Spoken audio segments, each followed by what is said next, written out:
مریض، ایمرجنسی سے میس میں فون کال آئی، رائفل کی گولی لگی ہے، جلدی پہنچو۔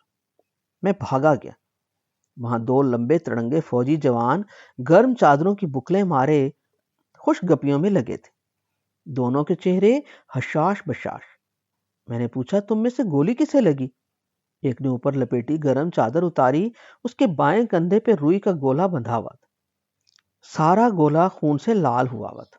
بھاگم بھاگ سب کو بلایا، آپریشن تھیٹر کھلوایا، ایکس رے کیا، سرجن کو بلایا، دیکھا گولی آگے ہڈی سے گزر کے پیچھے سے نکل گئی، پیچھے والا سوراخ زیادہ بڑا تھا۔ شکر یہ ہوا کہ گولی قریب ہی موجود پھیپھڑے کو نہ چھوئی۔ آپریشن کر دیا، زخم سی دیا، اسے داخل کر دیا۔ وہ اسی طرح خوش باش مسکراتا ہوا جیسے ایسے ہی کوئی خراش آئی، بلکہ کچھ بھی نہ ہوا۔ میں نے اس سے بہت شاباش دی، پوچھا بھی تمہیں درد نہیں ہوا؟ بولا درد ہوا، مگر اس سے کیا ہوتا؟ درد مجھے سہنا آتا ہے۔ پوچھا کیسے؟ بولا سر، جسمانی درد جسم کو لہولہان کر دیتا ہے، اندر بستی میری روح کو چھیڑ خانی نہیں کرتا۔ جب روح خوش باش تو میں کیوں درد سے بلبلاتا؟ وہ خود ہی درد کو تھپ تھپا کے سلا دیتا، کہتا مسکراؤ۔ میں مسکراتا رہتا۔ چند دن ہسپتال رہا، ٹھیک ہو کے پھر محاذ پہ لوٹ گیا۔ اسے کہا بھی کچھ دن چھٹی لکھ دیتا، جا کے گھر آرام کرو۔ بولا نہیں سر، جس نے سامنے والے مورچے سے گولی چلائی اسے میں پہچانتا ہوں، میں دوربین لگا کے دیکھ رہا تھا، اس کی رائفل کے ساتھ دوربین بندھی تھی، بس اسے دیکھتے ہی میں ذرا سا دائیں طرف ہلا، گولی ورنہ سیدھی سر پہ لگتی۔ اب میری باری۔ پوچھا تمہارے پاس رائفل کے ساتھ بندھی دوربین ہے؟ بولا نہیں، ہم نے ڈیمانڈ کی ہے۔ میجر فلک شیر سرجن نے ساری باتیں سنی، بولے میرے پاس ذاتی رائفل کے ساتھ جوڑ کے نشانہ لینے والی دوربین ہے، تمہیں وہ دے دیتا ہوں، اسے اپنی رائفل کے ساتھ لگا کے زیرو کر لینا، ایک نقطے پہ دونوں جمع ہوں، یہ پریکٹس کر لینا، پھر صرف اسے گولی مارنا جس نے دشمن کے مورچے سے تم پہ گولی چلائی تھی۔ وہ دوربین لے کر چلا گیا۔ 10 دنوں بعد پھر واپس آیا، مسکرا کے دوربین میجر فلک شیر کو واپس کرتے ہوئے بولا سر گولی اس کی 2 آنکھوں کے بیچ میں لگی، ادھر ہی ڈھیر ہو گیا، اب ان کے مورچے سے گولی نہیں چلے گی۔ ایک دن رات کو ایمرجنسی سے اطلاع آئی، محاذ سے ایک فوجی آیا، کہتا اس پر آسمانی بجلی گری۔ میں بھاگا گیا۔ پہاڑی علاقوں میں آسمانی بجلی کے واقعات عام تھے، بادل پہاڑوں سے چھو چھو کے گزرتے، آسمانی بجلی جدھر گرتی ادھر سب کچھ جلا کے خاکستر کر دیتی۔ میں گیا، دیکھا ایک کمزور سے جسم کا سپاہی اپنا دایاں بازو بے جان لٹکائے کرسی پہ بیٹھا۔ میں نے اس کے بازو کا بغور معائنہ کیا، کہیں جلنے کا کوئی نشان یا زخم نظر نہ آیا۔ پوچھا ہوا کیا؟ بولا ٹرینچ سے اوپر مورچے کی طرف جا رہا تھا، آسمانی بجلی کا بھبکا آیا، میرا یہ بازو شل ہو گیا، اب یہ حرکت نہیں کرتا۔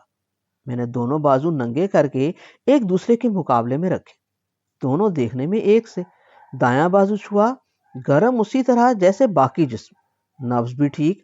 اس کا منہ دوسری طرف کر کے میں نے اس کے بازو سے روئی کے پھاہے لگا لگا کے پوچھوں محسوس ہوا؟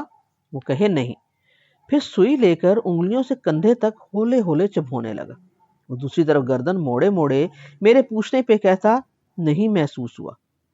مجھے شک ہوا، میں نے سوئی اس کی کلائی کے پاس رکھ کے چبھوئے بغیر اس سے پوچھا سوئی چبھی؟ وہ ایک دم بولا آپ نے چبھوئی ہی نہیں۔ میں ساری بات سمجھ گیا، اسے سمجھانے لگا سچ سچ بتاؤ، نہ ڈرامہ کرو، تمہارا بازو ٹھیک ہے۔ وہ اسی طرح بازو لٹکائے لٹکائے قسمیں کھائے۔ آسمانی بجلی کوندی، بازو نکارا ہو گیا، نہیں ہلتا۔ بھئی بجلی کدھر سے آئی کدھر سے نکلی؟ کوئی زخم، کوئی جلا ہوا حصہ؟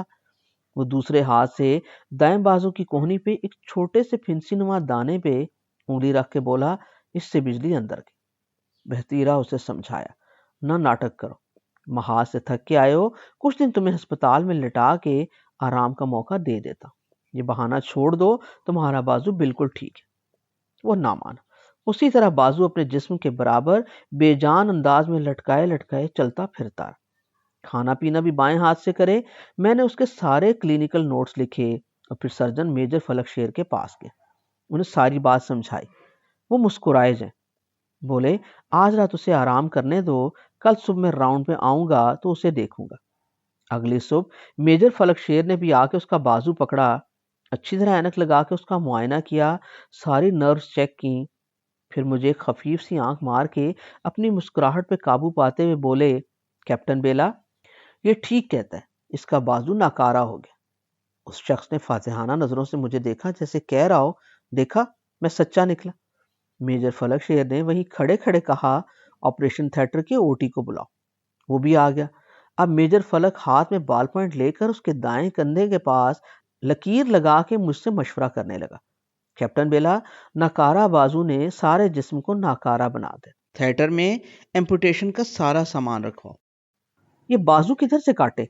مریض کی آنکھوں کے ڈیلے باہر نکلنے لگے۔ انہوں نے پہلے کوہنی سے اوپر لکیر لگائی، یہاں سے۔ مریض کے پورے جسم میں کھلبلی مچ گئی۔ نہیں، اوپر سے کاٹنا پڑے گا، یہ کندھے کے جوڑ سے ٹھیک ہے۔ انہوں نے لال رنگ کے بال پوائنٹ کو اس کے کندھے کے ارد گرد پھیرا، پھر اس مریض کے پورے جسم میں زلزلہ آیا۔ اس کی آنکھیں پریشانی سے جیسے باہر گرنے لگی، اور دھیرے دھیرے وہ اپنا دایاں بازو سہلاتے ہوئے بولا، سر، یہ آپ نے ابھی کچھ کیا؟ میرا بازو ٹھیک ہو رہا ہے، یہ دیکھیں۔ اب وہ باقاعدہ اپنا دایاں بازو آگے پیچھے اوپر نیچے بدحواسی میں ہلا رہا تھا۔ میجر فلک شیر مسکراتے ہوئے اسے کہہ رہے تھے، آسمانی بجلی گری تھی، کدھر گئی؟ وہ شرمندہ آنکھیں پاڑے ہونک ہوا چاروں طرف دیکھے، اس سے کچھ بولا نہ جائے۔ میجر فلک شیر اس کے قریب ہو کے بولے، ویسے تمہارے جھوٹ کی سزا تو بنتی ہے، مگر آئندہ ایسی حرکت نہ کرنا۔